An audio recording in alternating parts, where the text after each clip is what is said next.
President, the committees, the legislature, history will judge us very, very harshly for the decision we are making now. Because we are fundamentally mortgaging this country and our children's future in a very casual manner, very, very casual manner with laughter. But the implications are very dire, not only for us, but for the generations to come. We are lucky members who sit here well suited up. We are lucky for what the people have made us to be.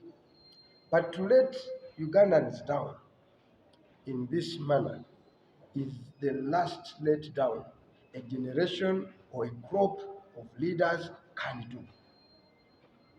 It's the highest level of betrayal. Because look, we are committing a 72 trillion budget for which we have never performed on actual expenditure above 45. So even a mad person can now advise us. Because how do you run a distance? How do you make a decision to run 1,000 kilometers when you have never finished 10? I mean, you say I'll run 1,000 kilometers. When on the relay or marathon, you have never gone above 10. But to tell everybody in the morning, you see, I have now ate my portion. I'm going to go the whole way.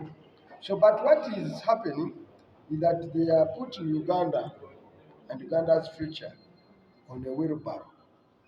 And members of parliament, presidents of this country, speakers of this country are busy pushing this wheelbarrow down river, Owen Falls Dam to go the other way. Because these are the figures. One, they are going to borrow.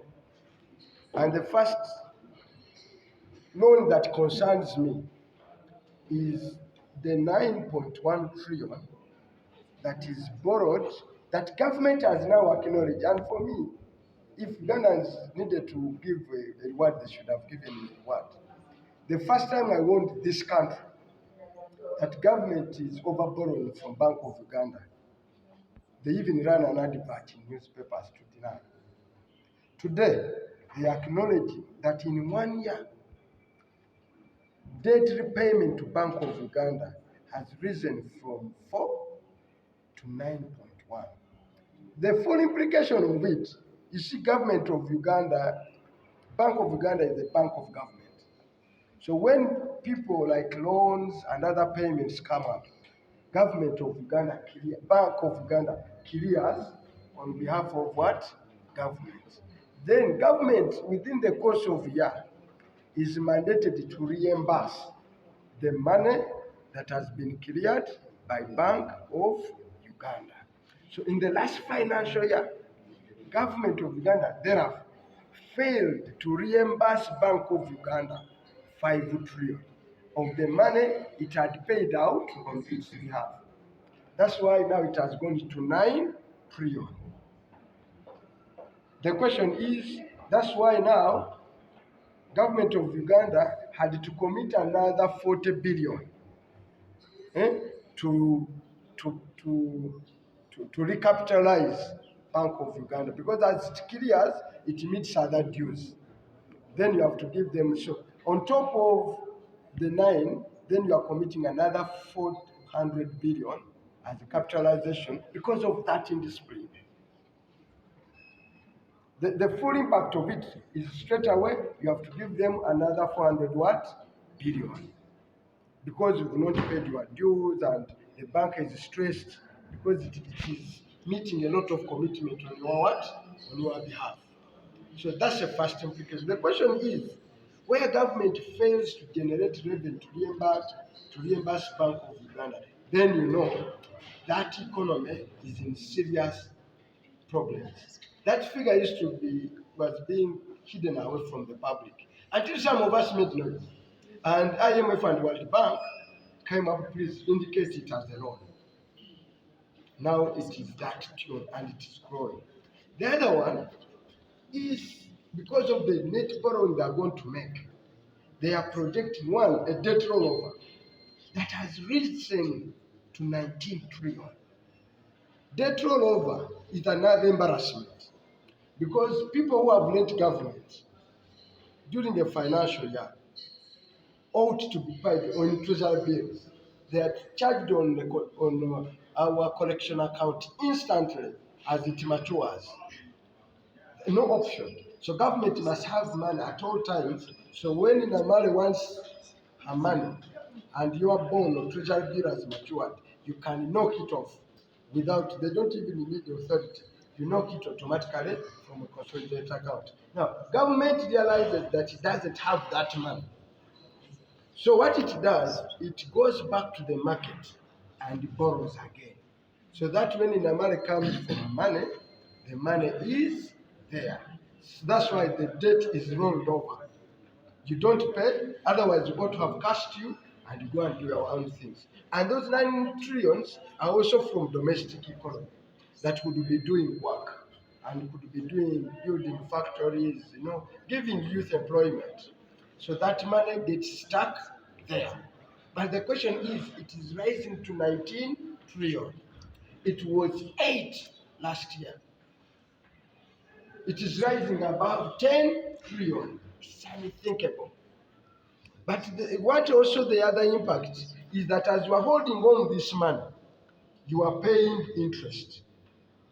Okay? The interest are going to be a damn 8 trillion that are rising out of this debt rollover and the domestic borrowing, which you are doing afresh.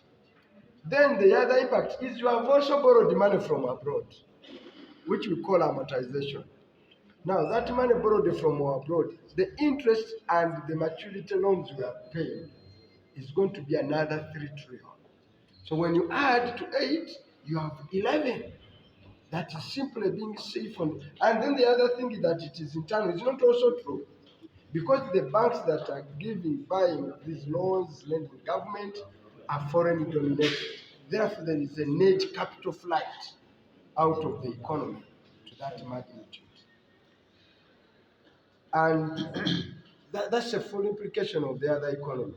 The other one is what we call discretionary expenditure. When you look at the budget, at the end of the day, it's like a collection of money from everywhere. Because even a debt rollover in the scheme of things is a revenue. Okay? Because I'm going to borrow money and earn it and then spend it. But that's why when you go down, down on your total revenue, you have to subtract it, which gives you what we call a discretionary budget. It's like saying, after paying all these other things of mine, what money do I remain with? Ordinarily, we all work. When you earn your salary, you have electricity, you have rent, you have those obligations. After paying all of them, what is it that you have to spend on other things? Because you must live, you must sleep, you must transport yourself, you must have a medical bill if you fall sick. So what remains with you? That's the money we call discretionary expenditure or a discretionary budget, for which you can do now. I can buy myself a car dress, I can do this, I can take myself out, I can go to Cafe Java, eat a banana muffin, whatever you want to eat, whether I can, or I'll eat kabagala or gonja along with it, or I'll give some money to my mother.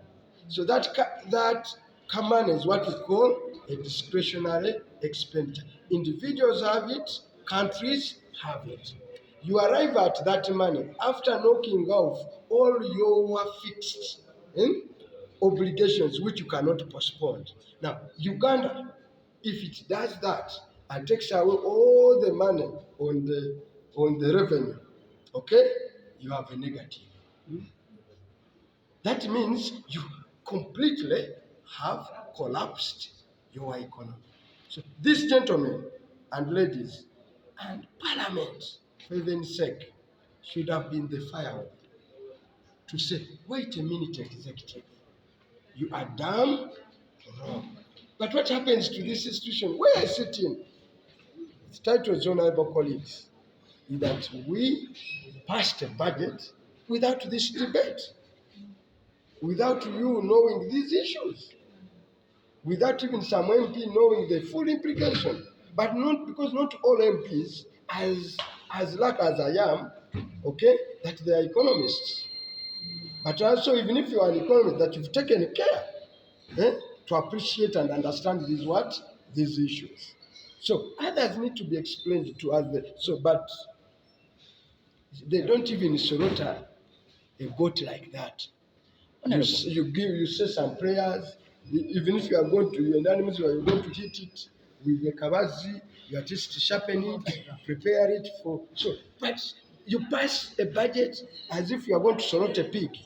It's unacceptable. It ballooned from 58 to 72, and we are expecting. Now, yes, let me answer that. The ballooning of the budget now, the readers are going to be saying we now have a budget of 72 trillion. But this economy has never, what we call actuals, forget about the budget, actuals, has never had actual revenues and actual expenditures exceeding 45 trillion. That's why the budget, the technical budget that was brought to Parliament by the technical people in the Ministry of Finance, ordinarily was around 48 trillion. Now, all of these other things of 52 are in display of our decision makers. It's an act of what? In display.